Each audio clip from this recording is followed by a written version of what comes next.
బదిలీలలో చంద్రబాబు తన మార్కు రాజకీయాన్ని చూపించారు. కుల సమీకరణాలు పట్టించుకోకుండా తనదైన శైలిలో సమర్థులు అనుకున్న వారికే పట్టం కట్టారు. గత ప్రభుత్వంలో ఓ సామాజిక వర్గాన్ని టార్గెట్ చేయగా చంద్రబాబు మాత్రం అన్ని సామాజిక వర్గాలకు ప్రాతినిధ్యం కల్పిస్తూ సీమలో నిజాయితీ గల అధికారులకు పోస్టింగ్ ఇచ్చారు. గత ప్రభుత్వంలో సీమలో పనిచేసి రూల్స్ అతిక్రమించకుండా నిబద్ధతతో పనిచేసిన అధికారులకు కీలక పోస్టింగ్స్ ఇచ్చి అందరితో రియల్ అడ్మినిస్ట్రేటర్ అనిపించుకుంటున్నారు.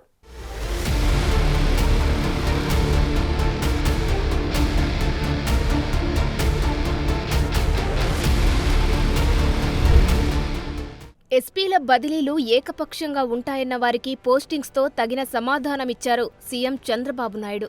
సమర్థత, నిజాయితీకి పట్టం కట్టారు. అదే సమయంలో గత 5 సంవత్సరాలుగా వివక్షకు గురి అయిన వారికి కూడా న్యాయం చేశారు. అంతిమ లక్ష్యం శాంతి భద్రతల పరిరక్షణ అని చెప్పకనే చెప్పారు. గత 5 సంవత్సరాలుగా టీడీపీ క్యాడర్ అనేక కష్టాలను ఎదుర్కొంది. దాడులతో పాటు రకరకాల కేసులలో ఇరుక్కొని నెలల తరబడి, సంవత్సరాల తరబడి కుటుంబాలకు, స్వగ్రామాలకు దూరంగా ఉన్నారు. అయినప్పటికీ కూటమి ప్రభుత్వం ఏర్పడ్డాక చిన్న గొడవలు తప్ప పెద్దగా ఎక్కడా గొడవలు జరగలేదు. ప్రతీకార దాడులు సైతం పెద్దగా జరగలేదు. అధికారంలో వస్తున్నామని తెలిసినప్పుడు చంద్రబాబు తన పార్టీ శ్రేణులను ప్రతిదాడులు చేయవద్దని నచ్చజెప్పడంలో సక్సెస్ అయ్యారు.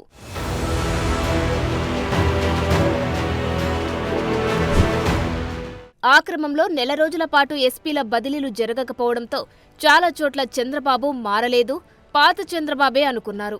అయితే ఒక్కసారిగా అన్ని జిల్లాల ఎస్పీలను మారుస్తూ ఆయన తీసుకున్న నిర్ణయంతో ఆయనలోనే అడ్మినిస్ట్రేటర్ మరోసారి ఫోకస్ అయ్యారు.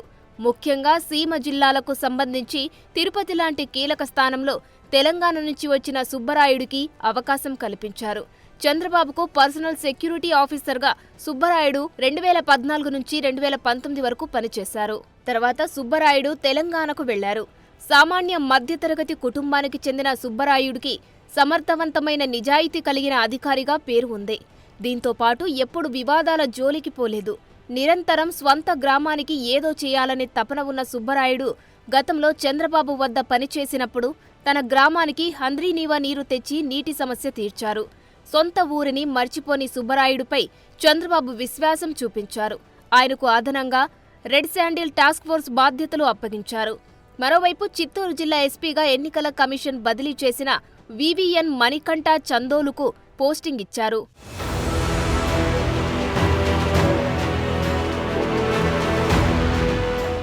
తిరుపతికి ఎన్నికల సమయంలో బదిలీపై వచ్చిన హర్షవర్ధన్ రాజును పక్కన ఉన్న కడప జిల్లాకు బదిలీ చేశారు. అన్నమయ్య జిల్లా మొదటి ఎస్పీగా పనిచేసిన సమయంలో పెద్దిరెడ్డి చెప్పిన మాట వినలేదని ఆయన్ని బదిలీ చేశారు. ముఖ్యంగా స్థానిక సంస్థల ఎన్నికల సమయంలో పెద్దిరెడ్డికి అనుకూలంగా పనిచేయడం లేదని ఆయనపై వేటు పడింది. తిరుపతి ఎన్నికలు పూర్తయిన తర్వాత బదిలీపై వచ్చిన ఆయన నెల రోజుల్లో సమర్థవంతంగా పనిచేశారన్న పేరుంది. కడప జిల్లాలో కూడా ఆయన ఎఫిషియెంట్గా పనిచేస్తారన్న నమ్మకంతో ఆయనకు అవకాశం ఇచ్చినట్లు తెలుస్తోంది. అన్నమయ్య జిల్లా ఎస్పీగా విద్యాసాగర్ నాయుడుని నియమించారు. యంగ్ ఆఫీసర్ కావడంతో పాటు ఆయన ప్రాంతంలో ఎర్రచందనం అక్రమ దందా కూడా ఎక్కువగా ఉంది. అందువల్లనే కీలక పోస్టు ఆయనకు కేటాయించారు. చంద్రబాబు మీద అంగళ్లలో రాళ్ల దాడి జరిగిన సమయంలో అక్కడ గంగాధర్ అనే ఎస్పీ ఉన్నారు. అప్పట్లో ఆయన చంద్రబాబుతో పాటు టీడీపీ నాయకులపై కేసులు పెట్టడాన్ని గంగాధర్ వ్యతిరేకించడంతో ఆయనను వెంటనే బదిలీ చేశారు. గంగాధర్కు ప్రస్తుతం కృష్ణా ఎస్పీగా పోస్టింగ్ ఇచ్చారు.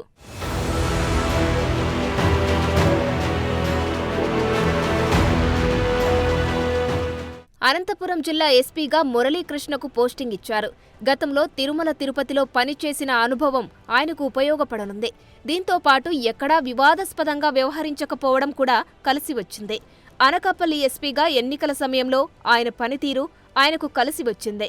అంతకుముందు అనంతలో పనిచేసిన గౌతమి శాలి ఎన్టీఆర్ జిల్లా ఎస్పీగా నియమితులయ్యారు.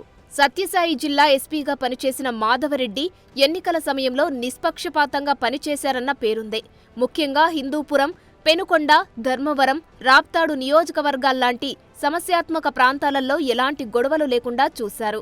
గ్రామాలలో అందరూ ఓటు హక్కు వినియోగించుకునేలా చర్యలు తీసుకున్నారు. దాంతో ఆయన్ని నందమూరి బాలకృష్ణ ప్రత్యేకంగా అభినందించారు కూడా. ఆయన్నిప్పుడు పార్వతీపురం, మన్యం జిల్లా ఎస్పీగా బదిలీ చేశారు. ఆయన స్థానంలో సత్యసాయి జిల్లా ఎస్పీగా మహిళా ఐఏఎస్ అధికారి వి రత్నాకు అవకాశం కల్పించారు.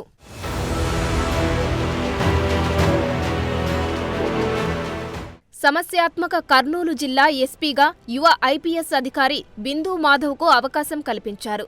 పల్నాడు ఎస్పీగా ఎన్నికల సమయంలో ఆయనకు కింది స్థాయి అధికారులు సహకరించకపోవడంతో ఆయనపై విమర్శలు వచ్చాయి. దాంతో ఆయన మీద ఎన్నికల కమిషన్ వేటు వేసింది. తర్వాత జరిగిన పరిణామాలను విచారించిన ఎన్నికల కమిషన్ రివిజన్ ఇచ్చింది. అప్పటి నుంచి వెయిటింగ్లో ఉన్న ఆయనకు కర్నూలు ఎస్పీగా పోస్టింగ్ ఇచ్చారు. గతంలో అక్కడ ఉన్న కృష్ణకాంత్ను నెల్లూరుకు బదిలీ చేశారు. మరోవైపు నంద్యాల ఎస్పీ రఘురామిరెడ్డి మొదటి నుంచి వివాదాస్పదంగా వ్యవహరించారు. ముఖ్యంగా చంద్రబాబు అరెస్టు సమయంలో టీడీపీ శ్రేణులపై దాడి చేయించారన్న విమర్శలున్నాయి. దీంతో పాటు పీఎం మొదటి ఎన్నికల ప్రచార సభ సందర్భంగా నిర్లక్ష్యంగా వ్యవహరించడంతో పాటు అల్లు అర్జున్ నంద్యాల పర్యటన సమయంలో ఎన్నికల నిబంధనలు ఉల్లంఘించడం లాంటి చర్యలతో ఆయనపై విపరీతమైన నెగిటివ్ వచ్చింది. ఆయన్నిప్పుడు డీజీపీ వద్ద రిపోర్టు చేయమని ఆదేశించారు. మరోవైపు నంద్యాలలో అదిరాజా సింగ్కు అవకాశం కల్పించారు.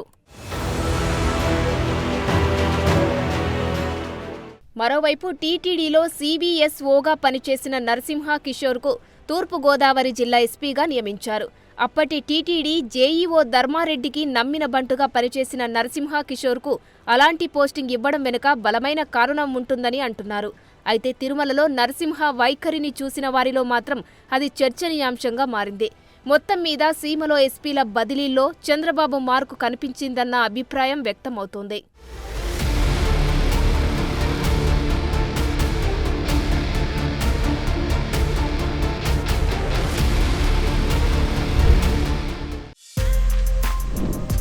For more videos like this, subscribe Big TV channel.